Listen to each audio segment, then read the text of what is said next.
Graça e paz, irmãos.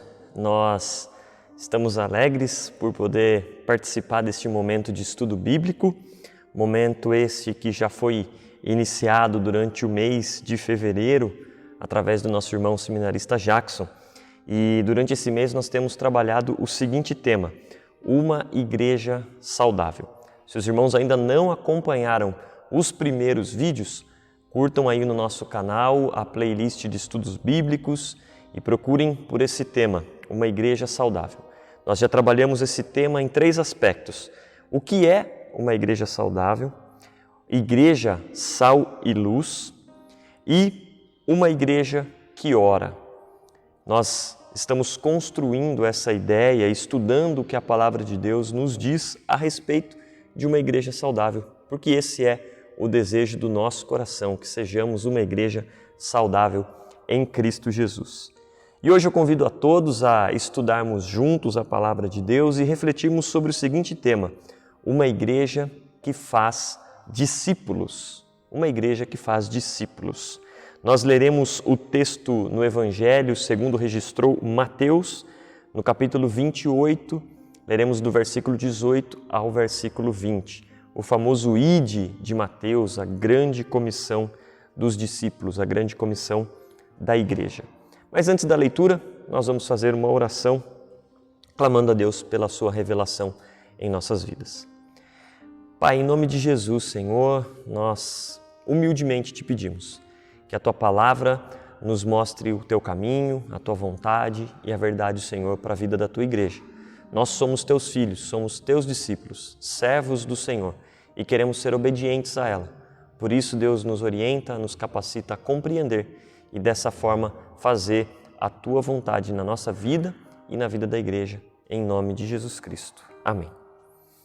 Vamos lá? Mateus 28, do 18 ao 20, diz assim: Jesus aproximou-se e falou-lhes, dizendo: toda a autoridade me foi dada, no céu e na terra.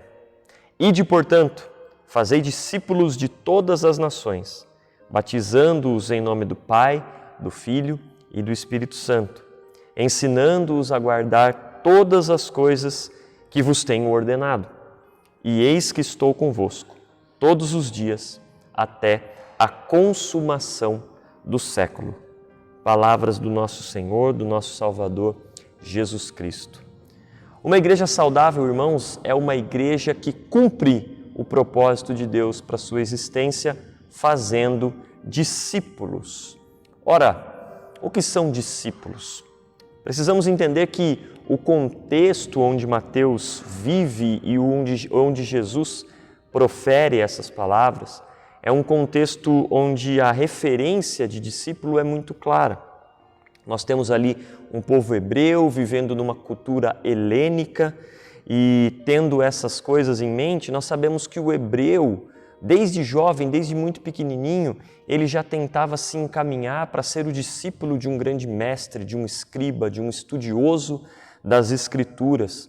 E muitas vezes eles tinham que pagar caro para estar aos pés dos melhores mestres. Paulo diz que ele foi discípulo de Gamaliel, um dos grandes doutores da lei do seu tempo, e isso trazia algum status, isso trazia um futuro promissor para a pessoa que se tornava discípulo dos grandes mestres.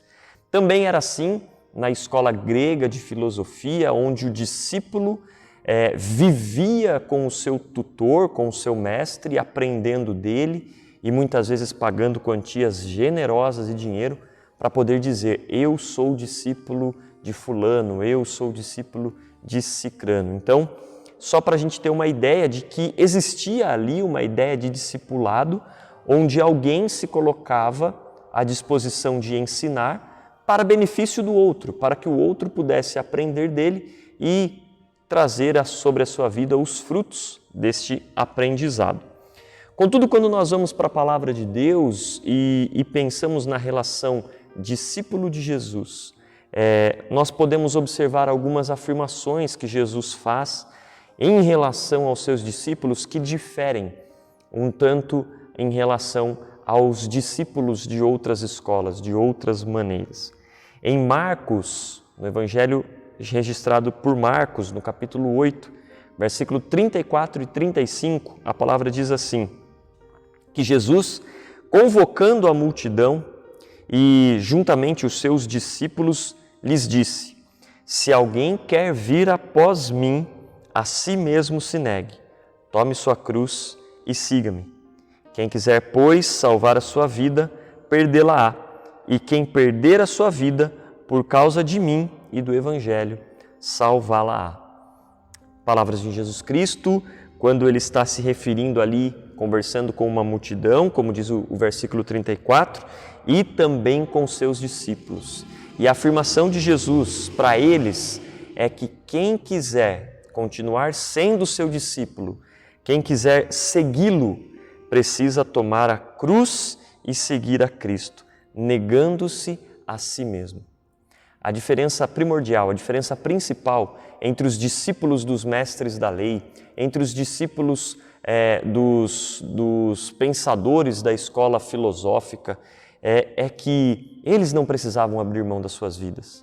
Eles não precisavam tornar-se tão semelhantes ao seu mestre que seriam confundidos com o próprio mestre. Mas esse é o convite de Jesus Cristo para os seus discípulos, que neguem-se a si mesmo. A palavra de Jesus em João capítulo 3, quando Nicodemos pergunta para Jesus como que ele entraria no reino de Deus, Jesus responde para ele que era necessário nascer de novo. Porque pelas nossas qualidades, pelas nossas forças e o nosso esforço, não seremos capazes. Mas para sermos discípulos de Jesus, herdeiros da vida eterna e habitantes do reino de Deus, nós devemos negar a nós mesmos, ter uma experiência de novo nascimento em Cristo. E aí sim, seremos verdadeiramente seus discípulos, chamados cristãos, pequenos cristos. Aqueles que são confundidos com o próprio Mestre, tamanho é a sua prática de vida igual à de Jesus Cristo. E uma igreja saudável precisa ser orientada a fazer discípulos, precisa obedecer ao mandamento de Jesus de fazer discípulos. Não fazer seguidores, não fazer público, mas fazer discípulos não dela mesma, mas de Cristo Jesus, o nosso Senhor. Voltando para o texto principal, Mateus 28, capítulo 28, versículo 18, a partir do 18 ao 20, nós lemos que Jesus se aproxima dos seus discípulos e lhes diz: eu recebi toda a autoridade no céu e na terra. E aí ele dá a ordem: ide, portanto, fazei discípulos. É interessante, Jesus começa afirmando que a autoridade é dele. Ele recebeu a autoridade. A autoridade não é do pastor, a autoridade não é da igreja, a autoridade não é dos presbíteros e nem de qualquer oficial. A autoridade é de Cristo. E é nessa autoridade que a igreja é convocada a fazer discípulos. Uma ação, ir ao encontro, não esperar, não ficar na retaguarda, não ficar no agente da passiva esperando que as coisas aconteçam. Mas na autoridade de Cristo, a igreja é ordenada a agir, ir ao encontro das pessoas para torná-las discípulos de Jesus Cristo, o nosso Senhor. Fazemos isso na autoridade dele. Isso, primeiro de tudo, tira de nós o medo, tira de nós a incerteza da nossa incapacidade. E em segundo lugar, nos dá convicção de que o nome de Cristo é aquele que está sobre todo o nome. E ninguém pode resistir ao Evangelho se Cristo escolheu.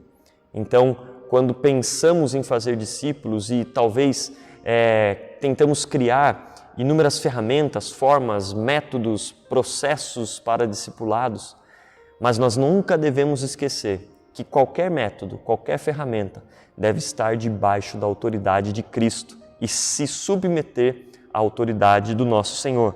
Só assim faremos verdadeiros discípulos, discípulos de Cristo, não discípulos de denominação, não discípulos de nós mesmos, mas do nosso Senhor.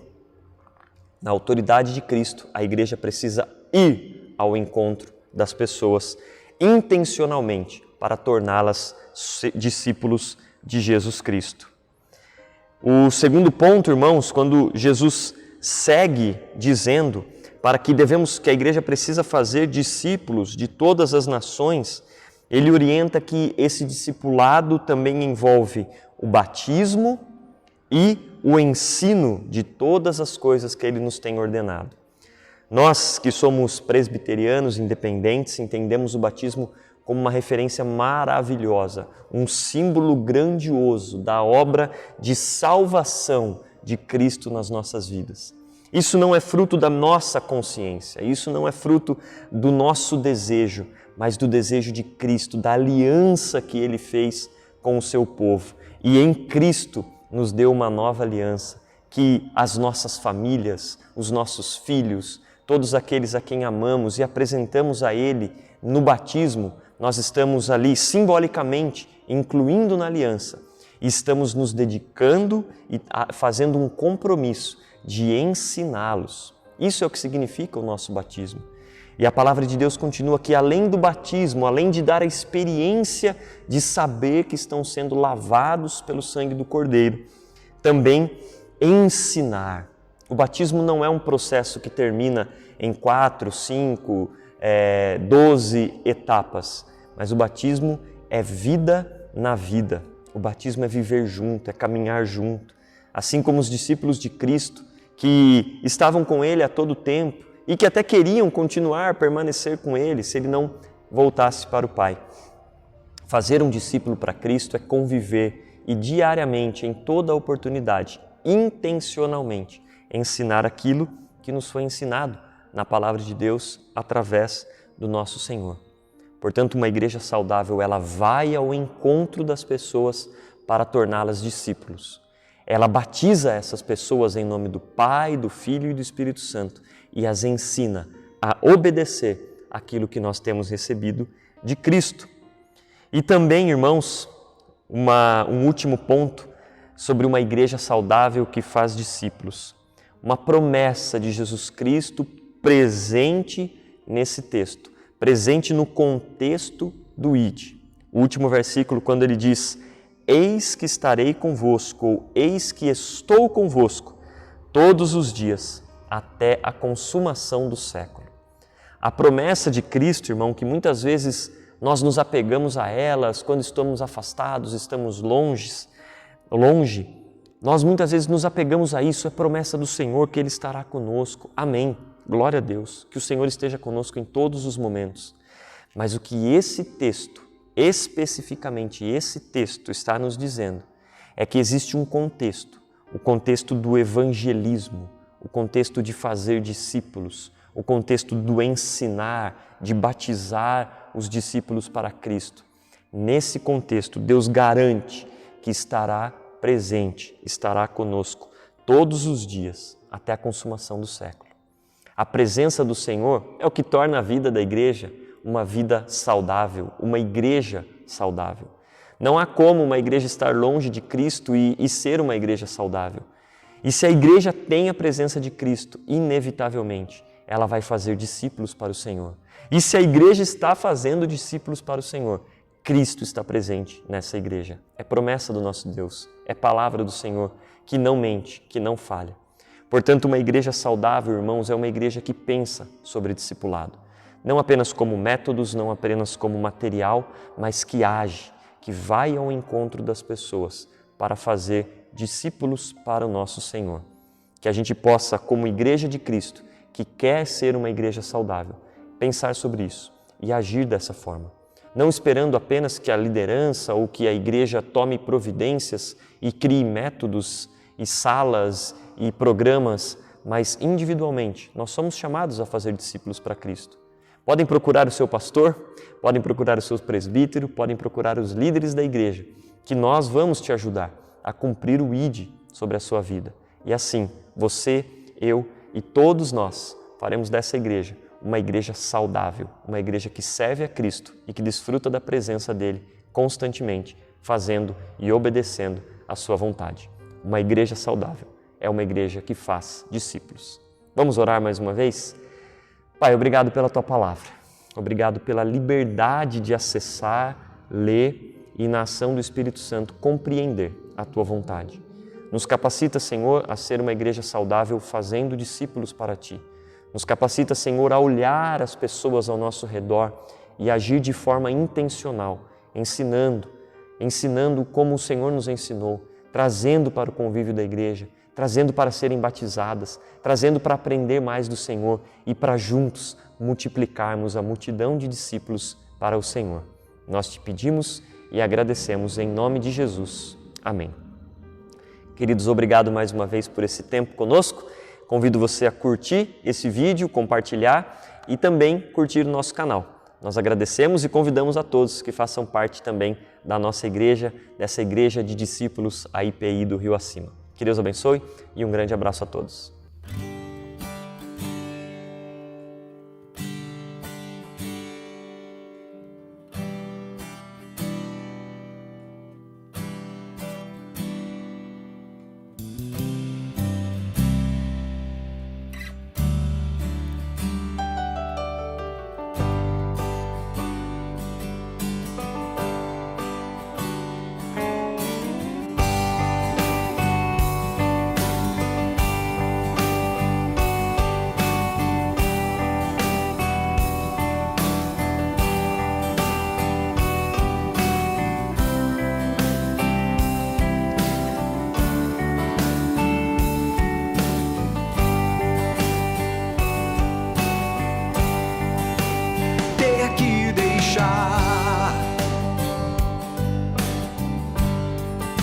O mundo e seguir aquilo que Deus tem para mim, tudo que me pedir. O mundo negar, mas não me excluir, levando amor onde a dor, mostrar que Jesus está aqui. Mas Ele morreu e ressuscitou, discípulo teu, agora eu sou. Quero viver para pregar e anunciar o seu amor. Ele viveu, morreu e venceu para eu ser discípulo teu. Ele viveu, morreu e venceu para eu ser discípulo teu.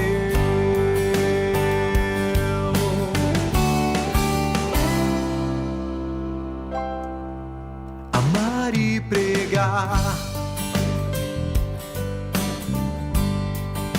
salvar e servir, foi assim que Jesus viveu enquanto esteve aqui.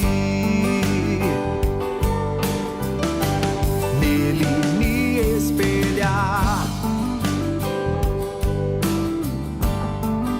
seus passos seguir, levando amor onde a dor, mostrar que Jesus está aqui.